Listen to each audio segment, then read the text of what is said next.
que a palavra do Senhor, ela fique gravada dos nossos corações e que o Espírito Santo de Deus esteja usando o momento oportuno para a glorificação e edificação, para a glorificação do Senhor e edificação do seu povo. Vamos orar nesse momento e assim nos preparar para a leitura e exposição da palavra de Deus.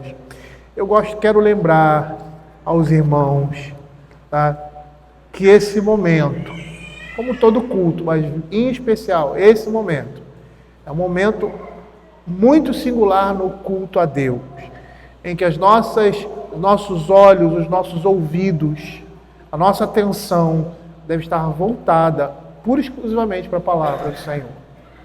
Às vezes eu olho daqui do púlpito, apesar de não enxergar a face das pessoas, eu vejo pessoas conversando no momento da pregação.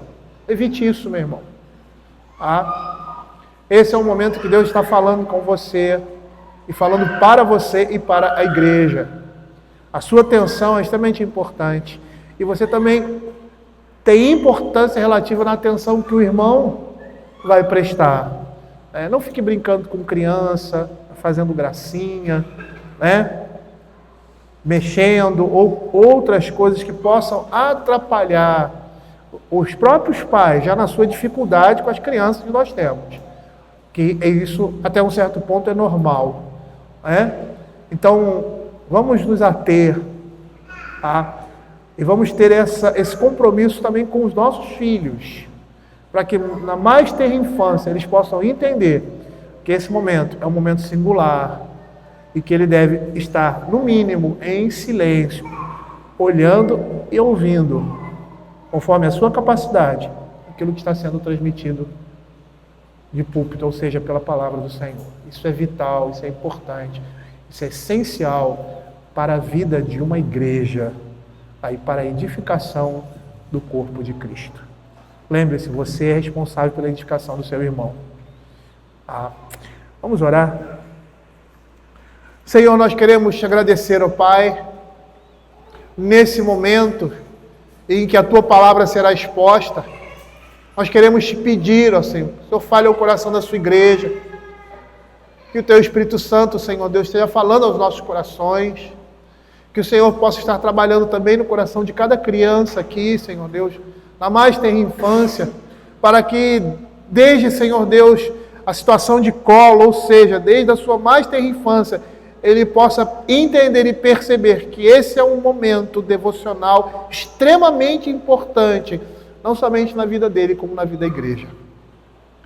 Que o Senhor fale, Senhor, ao coração de cada um aqui, que o Senhor possa estar edificando, Senhor, o seu corpo, Pai, e que possamos, ó Pai, estar, ó Senhor, recebendo essa palavra com avidez, com voracidade, com desejo de sermos alimentados, ó Pai, e de sermos, ó Pai, edificados, ó Pai, para a vida eterna.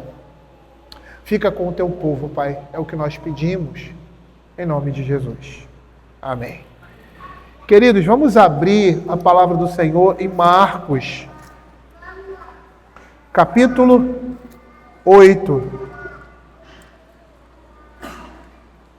Marcos, capítulo 8, versos de 27 a 33.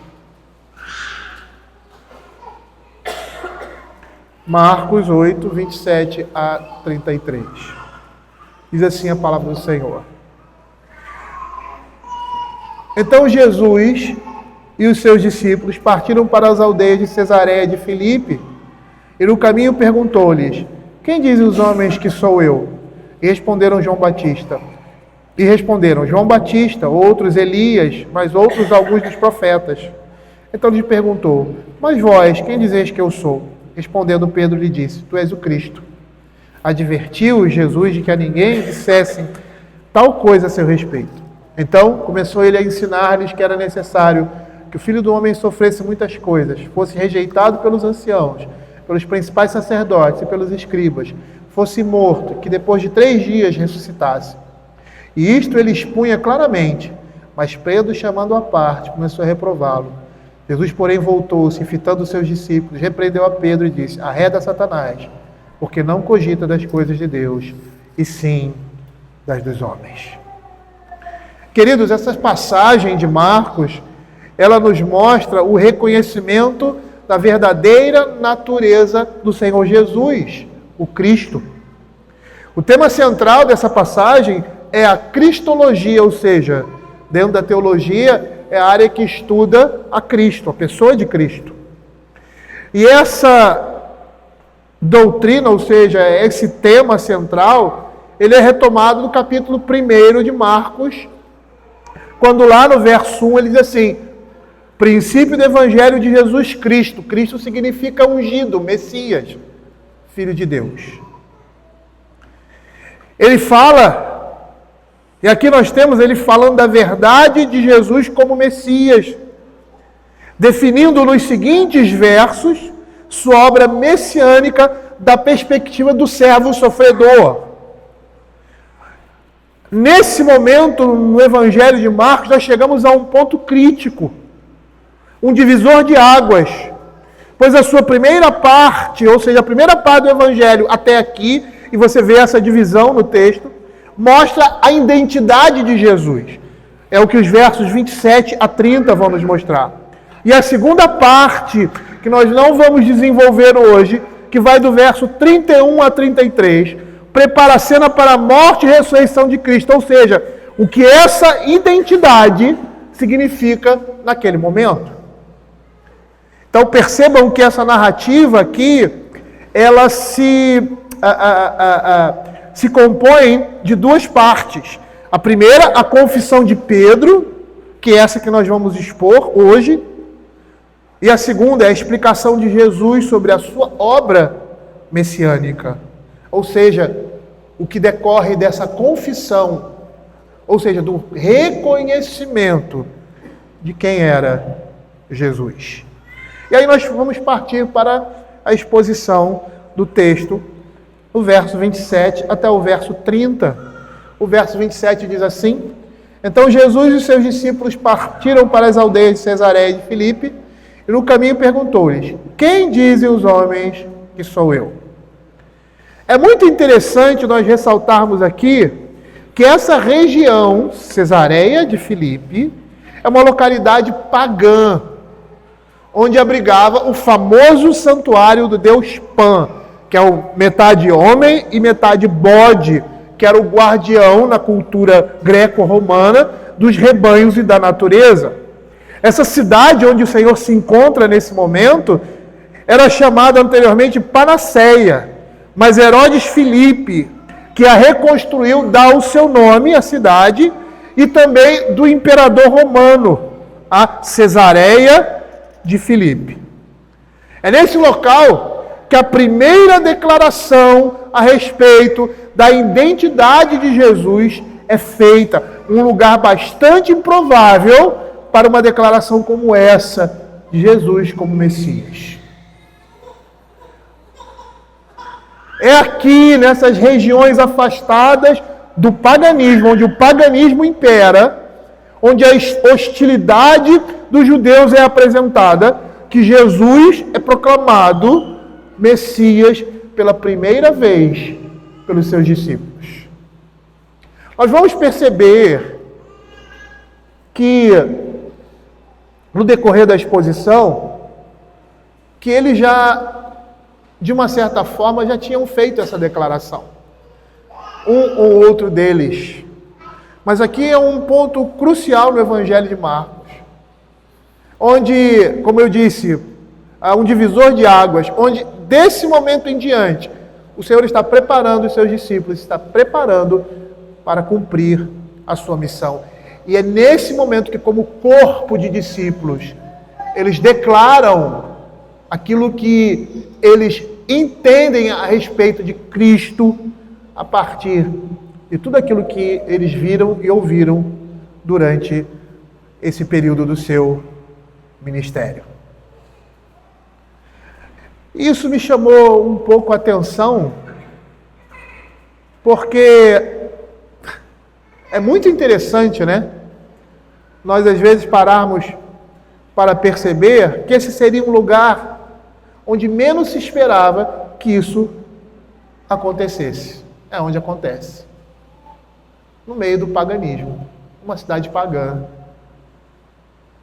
Ali, os discípulos do Senhor Jesus reconhecem que Ele é o Cristo, o Filho do Deus vivo.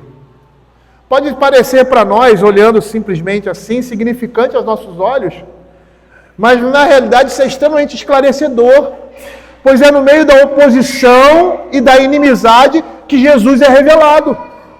São em lugares como esse e no meio de pessoas como essa que o Evangelho precisa ser conhecido. Por vezes nós pensamos que o mundo não quer ouvir do Evangelho, e isso é uma verdade. Mas ele precisa ouvir para crer. Cristo precisa ser anunciado para que os homens vejam sua luz e busquem a sua presença. São pessoas que não conhecem, que também precisam conhecê-lo. O apóstolo Paulo, lá em Romanos capítulo 10, verso 20, ele vai falar da profecia de Isaías, vai dizer assim: Isaías, a mais se atreve e diz: fui achado pelos que não me procuravam e revelei-me aos que não perguntavam por mim. E percebam uma coisa bastante interessante aqui. O propósito de Deus com o povo judeu era separar um povo dos outros povos, santificá-los e fazer com que eles fossem luz para os gentios. Ou seja, por meio da adesão do povo de Deus, por meio da assunção do Evangelho na vida do povo de Deus, eles seriam luz para os gentios. Mas perceba que é a rejeição dos judeus que faz com que os gentios sejam alcançados pela graça de Deus. E é isso que Isaías vai dizer, indo aquilo que Paulo fala posteriormente. Fui buscado pelos que não procuravam por mim, fui achado por aqueles que não me buscavam. A um povo que não se chamava do meu nome, eu disse: eis-me aqui, eis-me aqui. São exemplos como esses nas Escrituras que vemos claramente a intenção de Jesus em levar o Evangelho a todos os povos, línguas e nações, ou seja, aos gentios. E é por causa dessas coisas que hoje nós temos à nossa disposição o Evangelho da graça de Deus. Mas veja aqui no verso 27, que o Senhor faz uma pergunta aos seus discípulos. Ele pergunta: quem dizem os homens que sou eu? Nós até já falamos, já pregamos sobre uma situação bem semelhante nos evangelhos um tempo passado. E é muito interessante ele levantar essa questão aqui de novo, porque é o que o Senhor Jesus está fazendo com os seus discípulos. E aqui, até esse momento, fica evidente, pelo que nós lemos, pela narrativa, de que os discípulos de Jesus tiveram dificuldades em entender a verdadeira identidade de Jesus e estavam bastante confusos. Nós vemos isso lá em Marcos, capítulo 4, verso 41, quando o Senhor Jesus acalma a tempestade, e eles, possuídos de grande temor, diziam uns aos outros: quem é este que até o vento e o mar lhe obedecem? Esse é o Filho de Deus. Ele é o Deus encarnado. Eles tinham visto demonstrações sucessivas da sua autoridade, tanto em palavras como em ações, e ainda permaneciam confusos a respeito da identidade da pessoa de Cristo. Mas perceba que o Senhor prometeu revelar aos seus discípulos os mistérios do reino de Deus, e um desses mistérios está centrado, ou seja, o principal mistério está centrado, e tudo redunda da pessoa de Cristo. E ainda assim, eles haviam entendido muito pouco do reino que estava iniciando, haja visto o que Pedro vai dizer logo depois. E a esse respeito, ou seja, a respeito desse reino, eles chamavam o Senhor Jesus de mestre. Como nós vemos em Marcos 4, 38, quando Jesus acalma a tempestade, E o texto diz assim: Jesus estava na popa, dormindo sobre o travesseiro. Eles despertaram e disseram: Mestre, não te importa que pereçamos? Logo, o propósito do Senhor Jesus, nesse momento, com essa pergunta, era extrair um julgamento pessoal deles a seu respeito. Daquilo que eles viram e ouviram, das implicações dessas coisas que eles presenciaram. Perceba que ele começa com essa indagação a respeito de si, do que diziam os outros sobre ele, e depois pergunta o que seus discípulos diziam a seu respeito. E essa pergunta em 2 estágios tem o propósito de que seus discípulos expressassem o seu próprio julgamento, ou seja, o seu entendimento de quem era Jesus verdadeiramente. E a resposta dos discípulos à sua primeira pergunta nos mostra que as pessoas em geral tinham um elevado conceito a respeito do Senhor Jesus, embora estivessem muito longe da verdade. João Batista, Elias ou alguns dos profetas que ressurgiram. A ideia geral é que Jesus era um profeta que fazia milagres. E uma das coisas que nós podemos perceber claramente que o entendimento dos discípulos é completamente oposto ao entendimento do mundo a respeito de Cristo. Apesar deles terem sido testemunhas das mesmas coisas, o entendimento deles a respeito do Senhor Jesus é completamente diferente. Veja como os discípulos de Jesus se separam da opinião majoritária e agora eles fazem uma confissão pessoal na pessoa de Pedro. E nós vamos perceber aí a fé se expressa por meio de uma confissão pública a respeito de Jesus, que ele é chamado a pedra de tropeço. E sabe por que ele é pedra de tropeço? Porque todo mundo cai, tropeça nele. Se nós formos olhar a história da igreja, você vai ver que a igreja caminhava unida em muitos assuntos. Quando chegava na pessoa de Cristo, a coisa degringolava. Existiam várias teorias a respeito do Senhor Jesus. E a maioria delas tirava a sua dignidade, ou seja, a sua real majestade, dele como Filho de Deus, como próprio Deus, o único mediador entre Deus e os homens, Jesus Cristo, homem. É muito interessante nós olharmos isso e entendermos que nós podemos ser instruídos pelo julgamento dos outros a respeito de Cristo.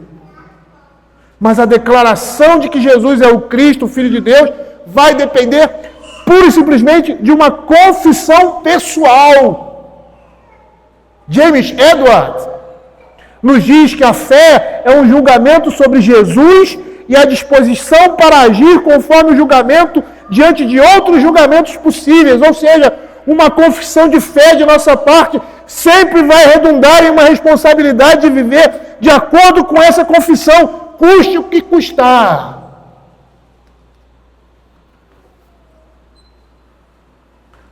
Essa passagem me faz levantar algumas questões aqui.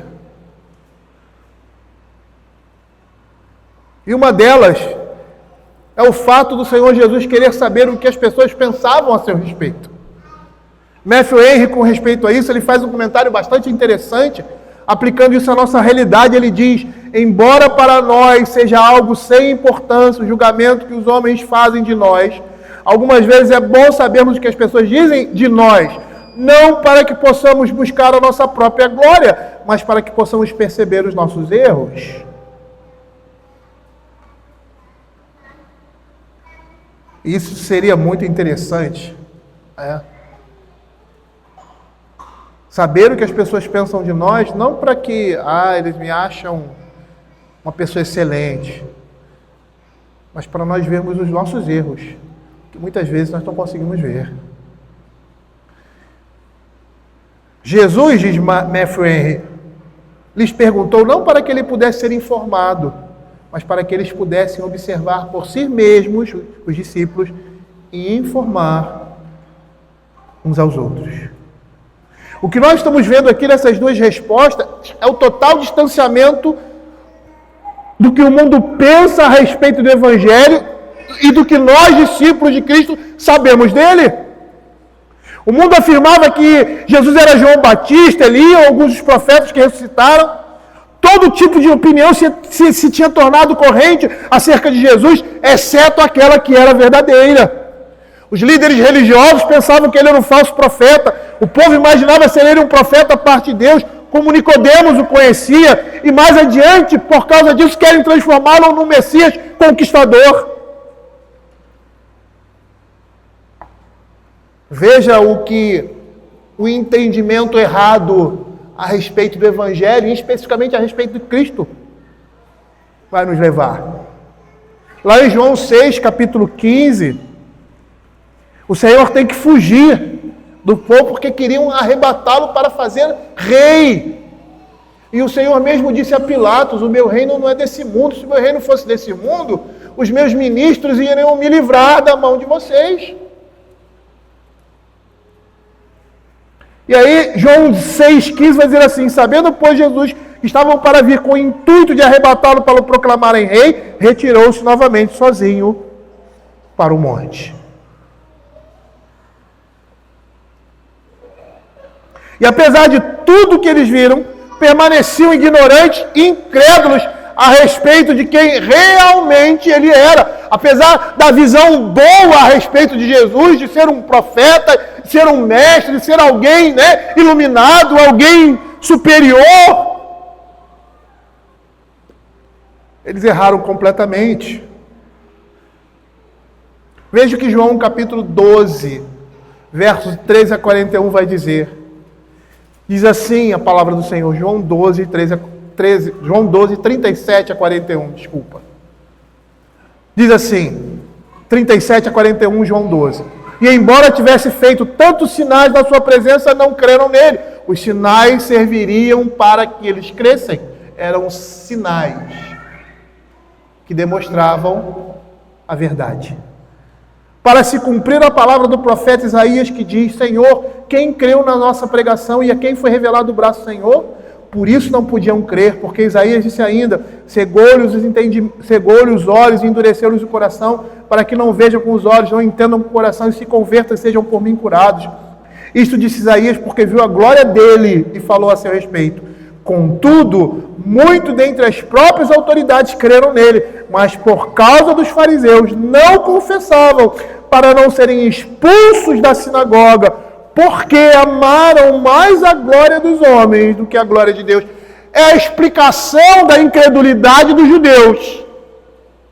Amaram mais as coisas dos homens do que as coisas de Deus. Amaram mais a glória dos homens do que a glória de Deus. Perceba aqui pessoas que com uma mentalidade terrena, elas nunca serão capazes de reconhecer Jesus verdadeiramente.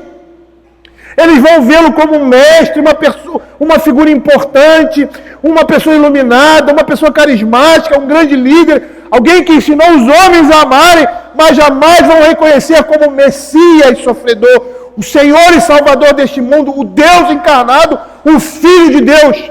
Por quê? Porque as trevas odeiam a luz que vai revelar as suas obras. Reconhecer a Cristo vai fazer você olhar para dentro de você e ver quem você é. João Calvino, quando fala sobre o conhecimento de Deus, ele diz: eu não sei o que começa primeiro.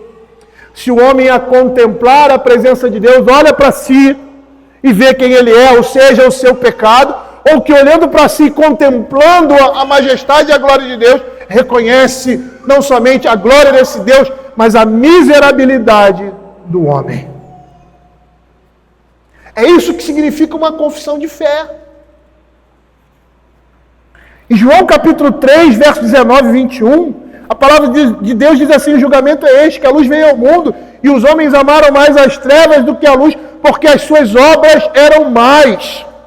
Pois todo aquele que pratica o mal aborrece a luz e não se chega para a luz, a fim de não serem arguídas as suas obras. Quem pratica a verdade aproxima-se da luz, a fim de que as suas obras sejam manifestas, porque são feitas em Deus. A humanidade incrédula sempre será caracterizada pela ignorância, e somente a luz do Evangelho e o poder da presença do Espírito de Deus podem transpassar essa escuridão. E é muito interessante porque é um paradoxo aqui, aquilo que eles rejeitam é aquilo que vai salvá-los.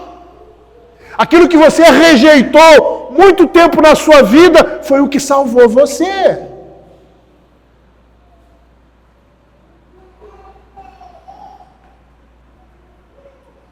Poucos percebem que Ele é o próprio Deus, o único mediador entre Deus e os homens, o único sumo sacerdote, a única fonte de vida e paz, o próprio pastor deles, o seu próprio amigo.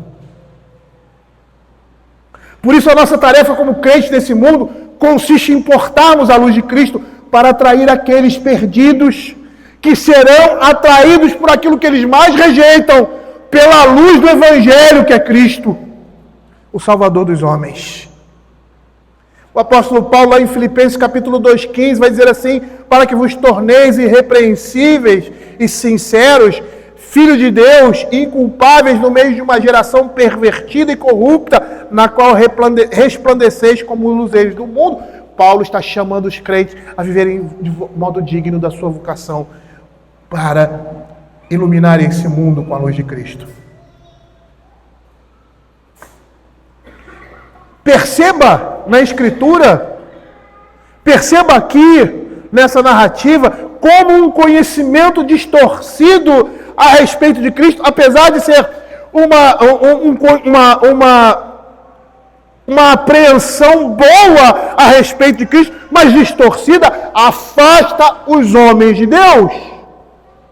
Veja a distância abissal do que as pessoas entendiam a respeito de Cristo. É um profeta, João Batista, alguém que ressuscitou dos mortos. E apesar de serem distorcidas, era uma boa opinião a respeito deles, mas o que fez com que esse conhecimento distorcido redundasse? Esses mesmos foram aqueles que crucificaram a Cristo. Crucificaram a Cristo no lugar de um criminoso, de um homem acusado de sedição e homicídio.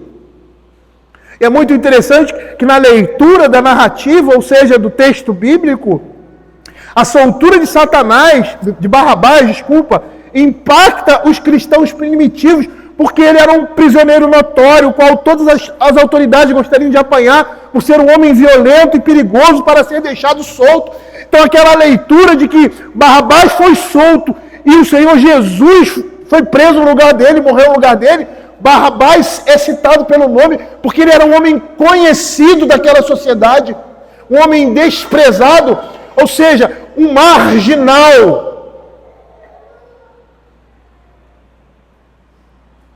Mas o que o povo fez? Crucificam. Por quê? Porque o entendimento deles era distorcido a respeito do Senhor Jesus. Veja como o entendimento distorcido da pessoa de Cristo leva um homem a não reconhecê-lo verdadeiramente, mas também a ser uma oposição e se voltar contra Cristo, contra o seu Evangelho e contra aqueles que são deles. A familiaridade que vem do conhecimento da palavra de Deus é uma familiaridade inteligente.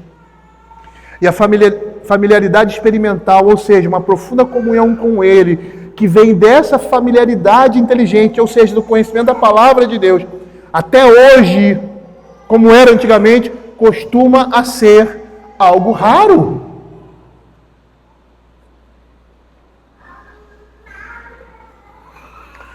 James Edward vai dizer: jamais poderemos descansar enquanto não pudermos dizer no tocante a Cristo o que Salomão fala em Cantares capítulo 2, verso 16. O meu amado é meu e eu sou dele. Antes, Jesus começa perguntando aos seus discípulos o que os outros diziam sobre ele. Agora, ele pergunta aos seus discípulos o que eles pensam a respeito dele. No verso 29, então lhes perguntou: mas vós, quem dizeis que eu sou? respondendo Pedro, ele disse: Tu és o Cristo. Em Mateus capítulo 16, verso 16, que é a mesma passagem, nós vemos ali Mateus destrinchando, mais precisamente o que significa esse Cristo. Ele diz assim: Tu és o Cristo, o Filho do Deus vivo. Nesse ponto, quando Jesus pergunta qual era o entendimento deles a respeito de si, nós estamos vendo aqui refletido o tema daqueles que pertencem ao círculo de Jesus e daqueles que são de fora. Porque a eles era prometido dar, conhecer o mistério do reino de Deus. E esse mistério se encontra em Cristo. E esse conhecimento do reino de Deus só seria possível aos discípulos de Jesus se eles penetrassem na verdadeira identidade dele e compreendessem o propósito para o qual ele veio.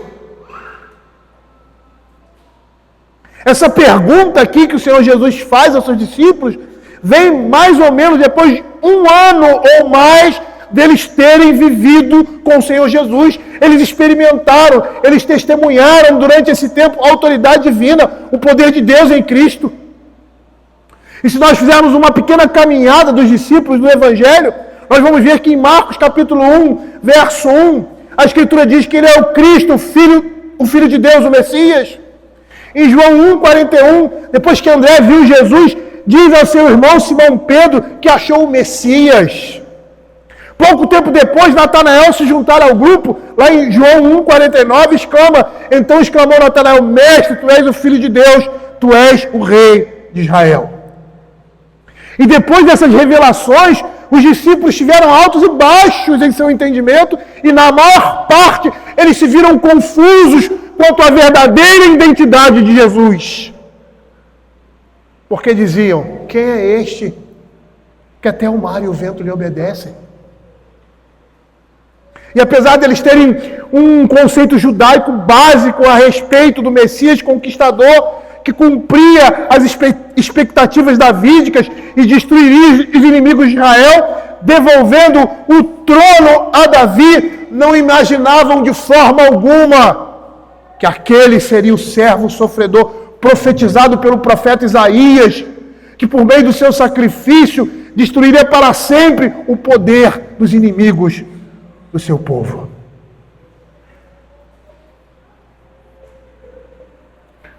Lá em 2 Samuel, capítulo 7, verso 14 a 16, nós temos um texto que fala desse Messias conquistador. Ele diz assim: eu lhe serei por pai, e ele me será por filho. Se vier a transgredir, castigarei com varas de homens e com açoites de filhos, mas a minha misericórdia se não apartará dele, como a retirei de Saul, a quem tirei diante de ti. Porém a tua casa e o teu reino serão firmados para sempre diante de mim. Teu trono será estabelecido para sempre. E ele fala isso por causa do descendente de Davi, descendente da mulher, que era Cristo. Daniel também profetizou sobre esse reino. Lá no capítulo 7, no verso 27, o reino, o domínio e a majestade dos reinos debaixo de todo o céu serão dados ao povo dos santos do Altíssimo. O seu reino será reino eterno, e todos os domínios servirão e lhe obedecerão. Eles viram, eles tinham, melhor dizendo, esse conceito do Messias conquistador, mas eles não imaginavam que o Senhor Jesus veria, sim, como esse Messias conquistador, mas na pessoa do servo sofredor. E como servo sofredor, ele nos libertou do império das trevas e nos transportou para o reino do Filho do seu amor, que é um reino eterno, destruindo o poder de principados e potestades, como a Escritura diz. Colossenses 1,13, ele nos libertou do império das trevas e nos transportou para o reino do Filho do seu amor, e ele fez isso como servo sofredor. E lá em Colossenses capítulo 2, verso 15, ele diz assim: e despojando os principados e as potestades, publicamente os expôs ao desprezo, triunfando deles na cruz. Ele, como servo sofredor, destruiu os nossos inimigos.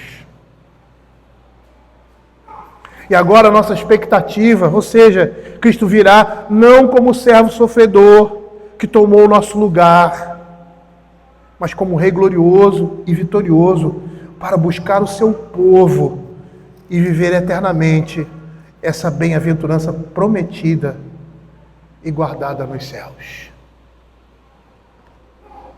E eu gostaria de ler o texto da Escritura que fala sobre isso. Lá em 1 Coríntios capítulo 15, do verso 20 ao verso 26, dos versos 54 e 55, que diz assim: mas de fato Cristo ressuscitou dentre os mortos, 1 Coríntios 15, 20 a 26, sendo ele as primícias dos que dormem, visto que a morte veio por um homem, também por um homem veio a ressurreição dos mortos.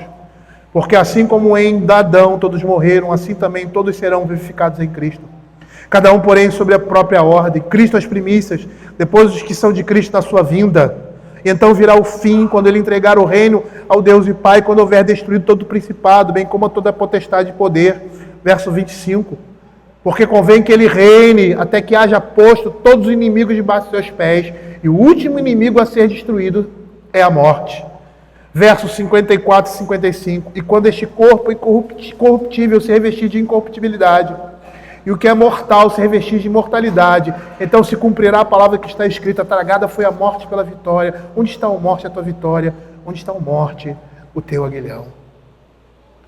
O Senhor disse: eu vim para saquear a casa dos valentes, roubar-lhes os bens, tirar todo o seu poder. E ele fez isso. Mas ele fez isso como servo sofredor. Porque ele assumiu o preço dos nossos pecados.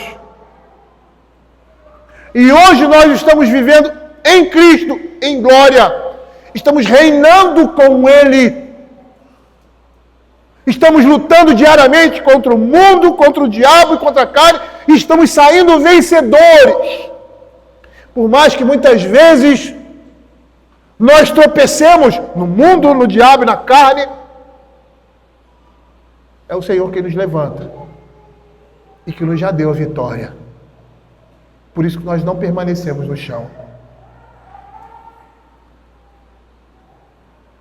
Voltando aqui, querido, ao texto especificamente, nós vamos perceber que nesse momento os discípulos devem passar da posição de recipientes passivos para participantes ativos por causa da sua confissão de fé. E é isso que se exige ou que se espera de todo crente que publica a sua fé. Passar de uma situação passiva para uma situação ativa.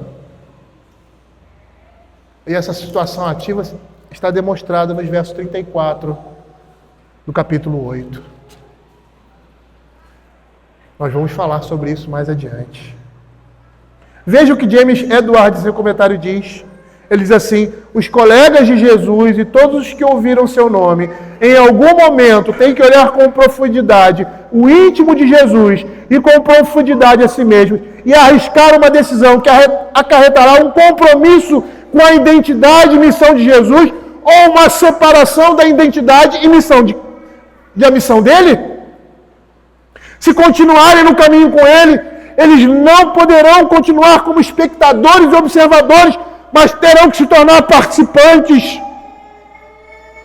Eles terão que se tornar ativos no reino de Deus nesse mundo. E é muito interessante nós olharmos o capítulo 8, o desenrolar da narrativa, porque a estrutura, como nós falamos muitas vezes, elas também nos falam, elas falam alguma coisa. A estrutura do texto, não é só o texto em si, mas a estrutura onde determinadas coisas são colocadas, elas têm um propósito. Perceba aqui no capítulo 8, o reconhecimento de quem era Jesus, ou seja, da pessoa de Cristo, exigia um compromisso com ele, pois o fato de eles entenderem quem é verdadeiramente Jesus vai fazer com que seus discípulos vivam conforme Cristo viveu. Por isso os versos 34 do capítulo 8. Por isso, após a confissão de Pedro, Jesus declara abertamente sua missão e convoca os seus discípulos a carregar a sua cruz. O que o texto está nos dizendo que conhecer a Cristo exige um compromisso com Ele, ou seja, exige seguir os seus passos. Matthew Henry vai dizer que ser um cristão verdadeiro é crer sinceramente que Jesus é o Cristo e agir de acordo com isso. O caminho para Jerusalém, para a conclusão do ministério do Senhor Jesus e o estabelecimento do seu reino, envolveria o sofrimento. E para os discípulos fazerem parte disso, era preciso que tivessem comunhão com Ele, fundamentada não num pensamento ou numa ideia distorcida a respeito de Cristo, mas fundamentadas na fé. E o sentido todo essencial da fé dele estava naquela pergunta de Jesus aos seus discípulos, que exigiria uma resposta da parte deles, que redundaria em um compromisso com ele. Eu gostaria de fazer algumas aplicações a respeito desse texto, além daquilo que já falamos. E a primeira coisa seria a gente perceber o contexto em que Pedro faz essa declaração. Jesus era um homem pobre, sem fama, sem majestade, sem riqueza, não tinha poder político.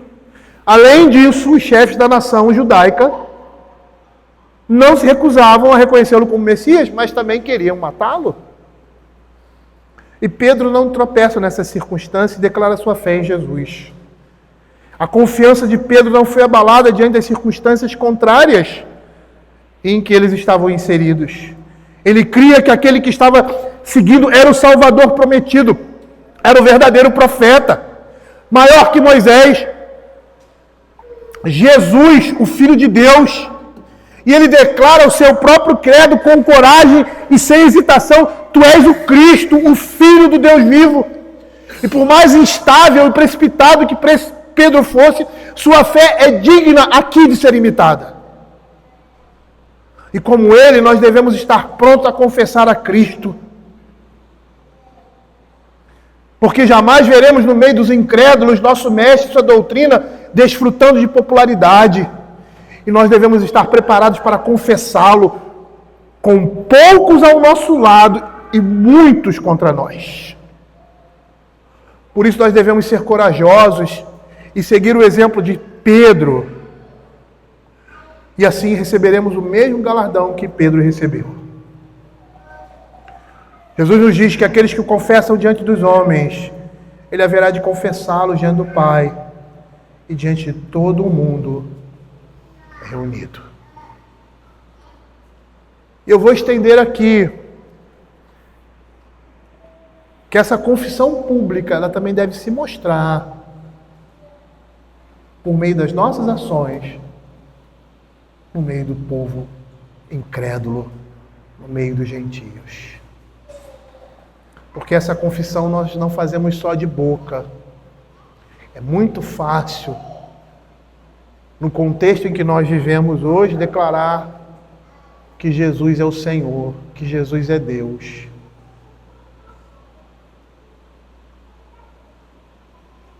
Mas é difícil para muitos, principalmente para aqueles que têm uma profissão somente de boca, mostrar isso na vida.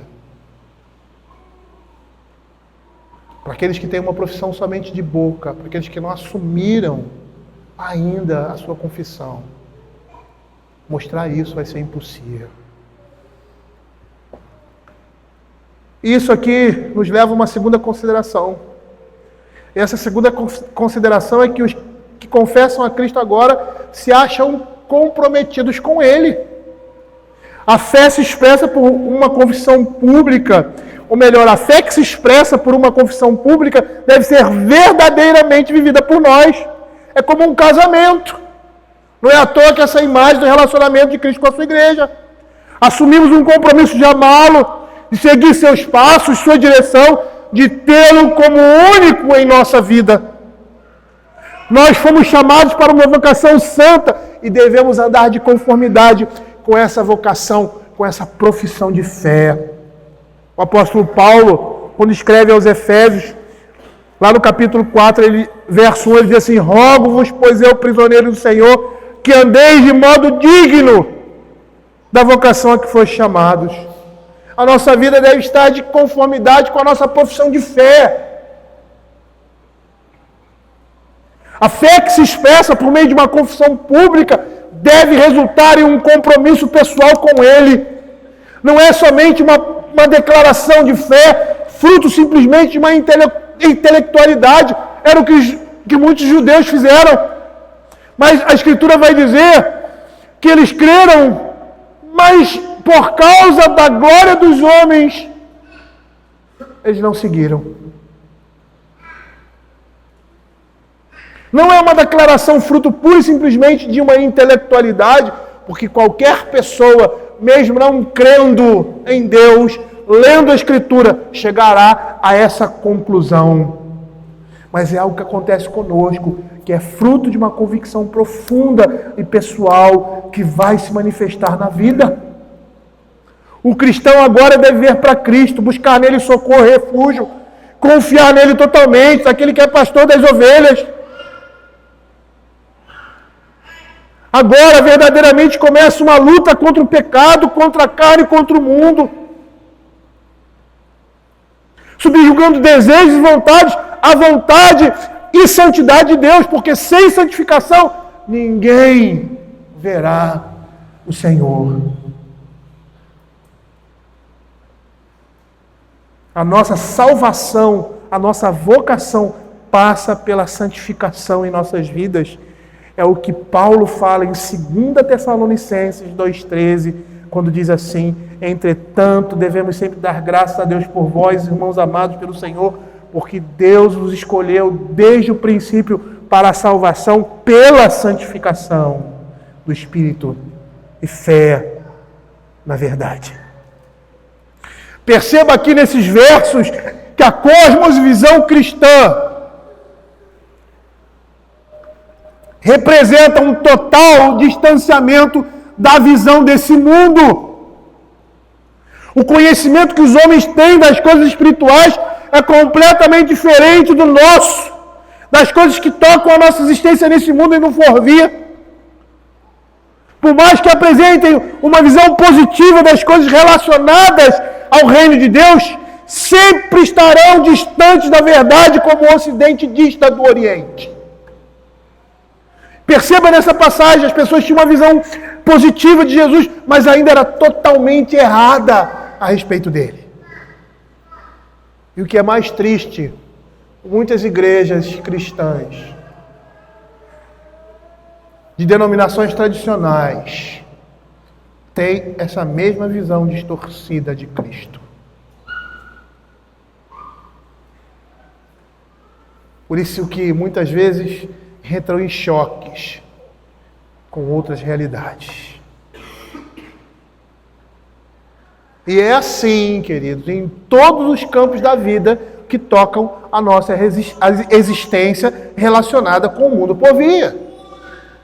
Seja a visão de família, que ela está relacionada ao Evangelho. Quem não entende isso, não consegue compreender que as expressões que são usadas para o relacionamento de Deus com o seu povo são exclusivamente familiares. Então o modelo de família se espelha na sabedoria divina, no relacionamento da Trindade. Mesmo que você não consiga ligar todos os pontos, na obra de Cristo, como claramente nós vemos na Escritura. O conceito de justiça do mundo e nosso é outro. O conceito de religião. Quantas igrejas tradicionais, como a nossa, têm conceitos completamente distintos do que é vida cristã. De certo ou errado. Simone estava me contando algumas experiências dela aí e tal, pastores que têm visões erradas com relação aos relacionamentos entre um homem e uma mulher. Entre jovens, a possibilidade de um namoro na adolescência. O que vai fazer a diferença? É o que nós entendemos a respeito da palavra de Deus. Vai fazer a diferença que eu penso de namoro na vida dos meus filhos, que ainda estão numa idade em que não podem assumir um compromisso de um casamento imediato. É o Evangelho que vai mostrar essa diferença. Nas obrigações de marido e esposa, de pais com filhos.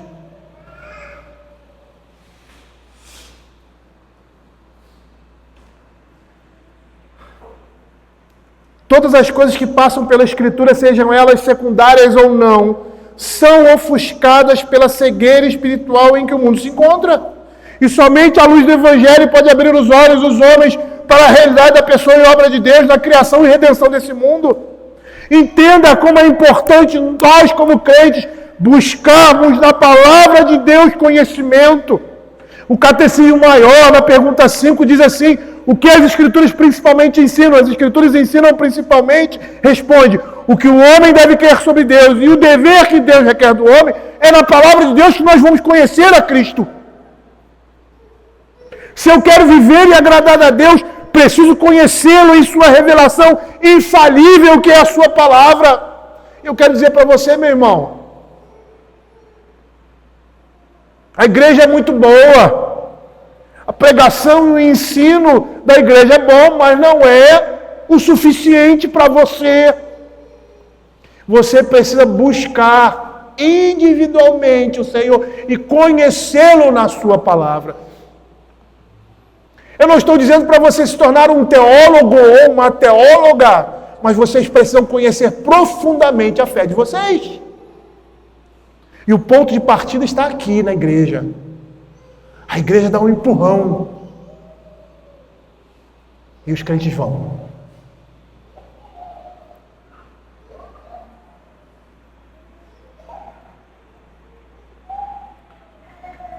Por último, o verdadeiro crente é aquele que está desejoso, sempre que necessário, de opor-se à opinião popular, sempre que necessário. E expressar de forma clara e respeitosa uma posição contrária das massas. Sabe o que acontece muitas vezes? Acontece muitas vezes quando nós vamos falar, principalmente do juízo de Deus, nós falamos com a cara sisuda.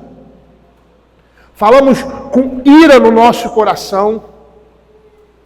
E muitas vezes as pessoas ouvem o que nós estamos falando verdades, mas essas verdades estão sendo sentidas de outra forma, porque estamos mostrando orgulho, indignação, quando nós deveríamos demonstrar misericórdia. Misericórdia. Por isso que discussões sobre a Escritura, sobre Deus, sobre a palavra de Deus, não deveriam existir. Porque você, quando tem que debater com uma pessoa que não quer ser convencida a respeito do Evangelho, e você começa isso, ela quer só mostrar a posição dela, e você começa essa discussão, você está afastando cada dia mais essa pessoa do Evangelho.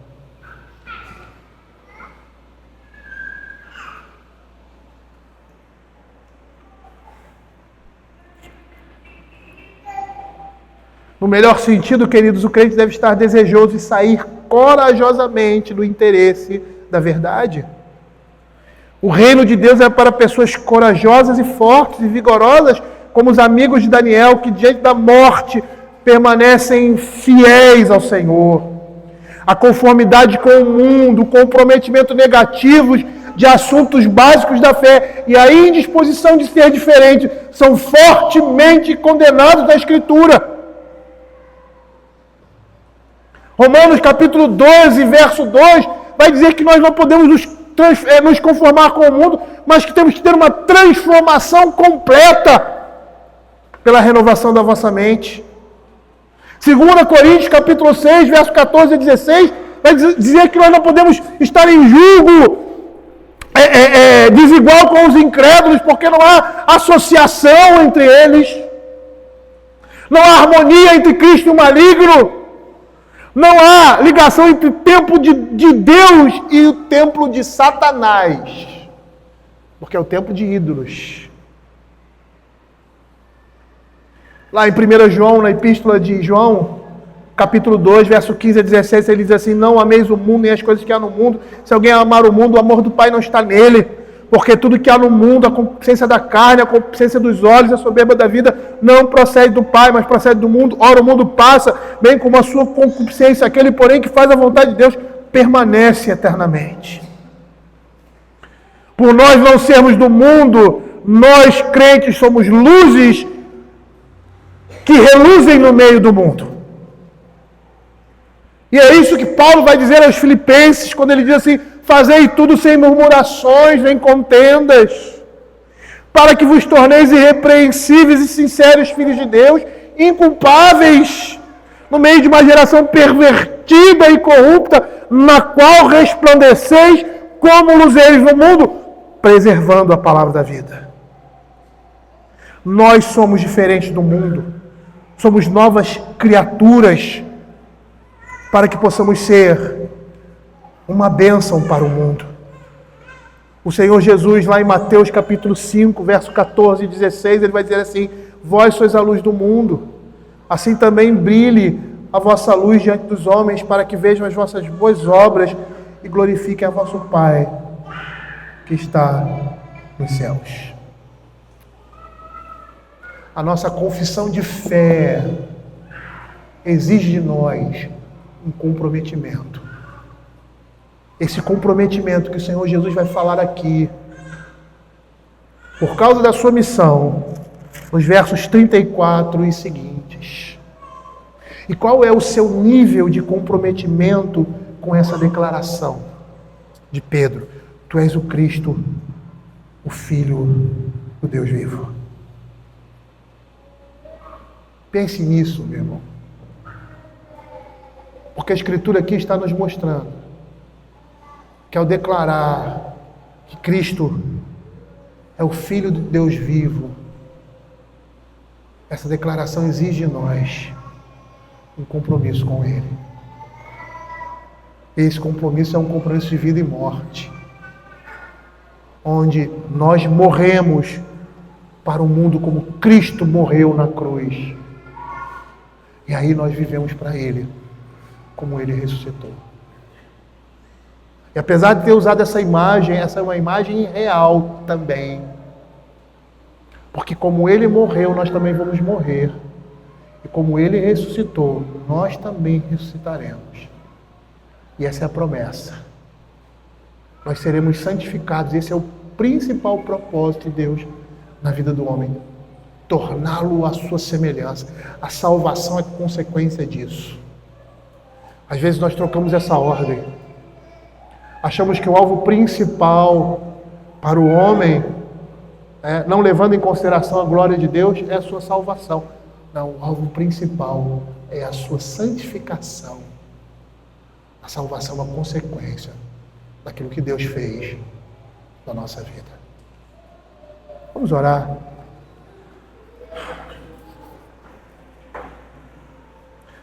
Senhor Deus Pai, nós queremos te agradecer pela tua palavra. E nós precisamos sim, Senhor, ser impactados, ó Pai, por ela. Porque somos pecadores, ó Pai, reconhecemos isso. As nossas mentes, os nossos corações vagam. Muitas vezes, ó Senhor Deus, em lugares, ó Senhor Deus, que são obscuros, onde a luz, ó Senhor Deus, não está presente. Senhor, que o Senhor tenha misericórdia de nós, ó Pai. Que o Senhor esteja guardando-nos, protegendo-nos, como na oração do Pai Nosso, Senhor. Não nos deixe cair em tentação, mas livra-nos do mal.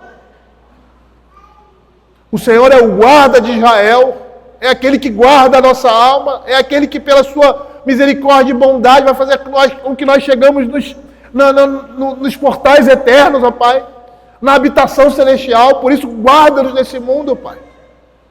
Guarda-nos, ó Pai, de não, Senhor, destruirmos a nossa vida e a vida do nosso próximo, destruirmos a nossa igreja, destruirmos o conceito que esse mundo tem do Evangelho, porque temos todo esse potencial em nós, ó Pai. Tem misericórdia, Senhor, do teu povo, Pai. E que o Senhor esteja cada dia mais nos guardando, nos santificando, fazendo com que nesse mundo mal possamos brilhar a luz de Cristo. E que as pessoas possam dizer de nós: é um anjo de Deus. Fica, Senhor, com o teu povo. É o que nós pedimos. Em nome de Jesus. Amém.